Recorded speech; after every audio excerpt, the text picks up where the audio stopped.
speculating that this movement will happen, not just by doing it from your own knowledge, but actually you've studied the market, and then you've had some experience, you've done some analysis, you've done some fundamental outlooks and all of that to expect that this price will pump up. So that's how it works. There are other terminologies. I think if you go to the beginner phase trying to learn forex, you get accustomed to all these things: the lot size, the position size, the bid, the ask. All those things are basic stuff you learn. All right. Maybe I'll take time to, give you a video on explaining all of that. But for now, let's stick to what brought us here to just explain these 6 basic topics. All right. And then that is that. So it's simple and straightforward. Forex is the foreign exchange market where you trade contracts for difference and make money upon speculating the price movement, and get rewarded if price moves in the direction you are speculating with certain basis points or with certain pips. We call it pips in forex. You can call it basis points or whatever if you know how to calculate it well. And upon that, the brokerage you're using would calculate a certain percentage of your equity, and you have a margin placed in, you place the trade, and if you're right, you get they will calculate your profit and pay you in dollars, in your currency or whatever you're trading. And same thing happens if you're wrong and then it goes against you. You have a certain stop loss, or rather a certain stop amount at which you'll be betting upon. And if that speculation fails, you lose a certain percentage of your equity. So this trading, you can paper trade, but paper trade, there are no emotions. So to get how this thing works, you have to put in some money, you have to risk something, you have to lose something, you have to be willing to lose something to make something, all right? So that is the basics of this topic, this first one that we're handling: what is Forex and how does it work? So the second part is the basic analysis in Forex. In Forex, we have 3 types of analysis. We have the fundamental, we have the technical, and we have the sentimental analysis.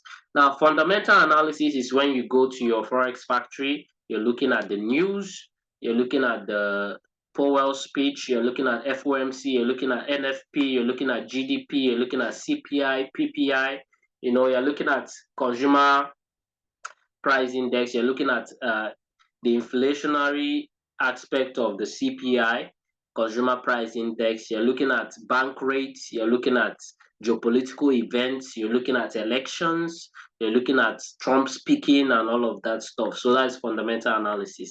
Technical analysis is what we are on this chart. In your trading view, in your MetaTrader, is about price action, speculating the price movement. Is just a practical thing. So that's technical analysis. With technical analysis, you can find a system, you can find an edge, an approach with which you can speculate with, but also you don't do that blindly. You have to learn some key technical tools, use some tools. Like right here, you can see my channel, you can see my, my arrow mark down, you can see my Fibonacci, you can see my trend line, my horizontal, my cross for, moving my all of that. And you have my, this, you have my horizontal ray, my arrow, my all of that. You now have long positions, short positions, and all of that. So these are the technical tools you use to analyze the market. All right. So as simple as that, very straightforward, and all of that. So second, or the last one is the sentimental analysis. Now, sentimental analysis comes from experience, or rather, let's say it comes from combination of the 3. Now, if your fundamental analysis is saying that the dollar is going to be strong, the dollar index is going to be strong, which means that the euro dollar and the pound dollar are going to be weak, is giving you a sentiment, is giving you a fundamental approach to the market. With your technical analysis, you're using it to time. Technical analysis is for timing. But if you trade only technical analysis, you must have a system that works. You must have certain confirmation that that makes you want to place a trade based off technicals. But I think technicals is just for timing. The professional traders don't use technicals to analyze the market. They do their idea generation from the fundamental aspect, then use the technical tools to time their entries and their exit points, and that is what you get for going years learning and practicing. All right, you get to know all these things. It's not about technicals. There are a lot of things that move the market. All right. There are a lot of news, there are a lot of fundamentals. What basically moves the market is geopoliticals, fundamental news, the CPI, the GDP, the rates, the official bank rates, and all of that. When we come to forex market participants, you'll see a lot of persons that participate in the forex market, right? Now, let's get to the good, juicy part. So we're done with the basic analysis in Forex. We're done with what is Forex and how does it work. We're coming to what? Retail, we're coming to Forex market participants. Now, in the Forex market, a lot of people participate in the Forex market. Who are the persons that participate in the Forex market?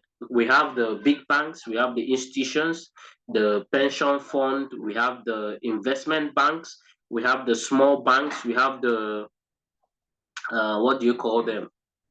The banks, all these smaller banks, all these companies, like the JP Morgans, you have let's say Tesla, you have Starlink.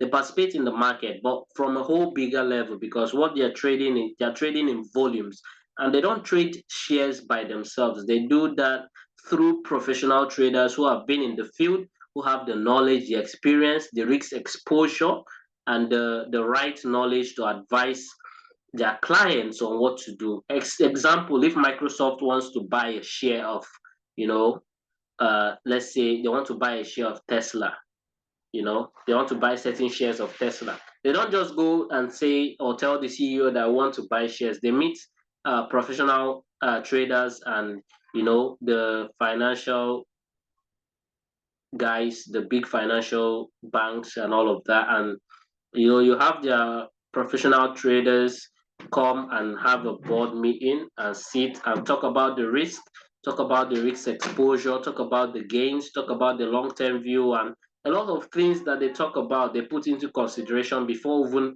looking at whether it's a good investment or not. They look at a lot of a wide variety of things, because buying shares is not buying to exit tomorrow. You're buying shares for a 10-year period, a 5-year period. So you look at the growth, you look at the you look at the shares, the growth of the company, you look at the location, you look at the what do you call it?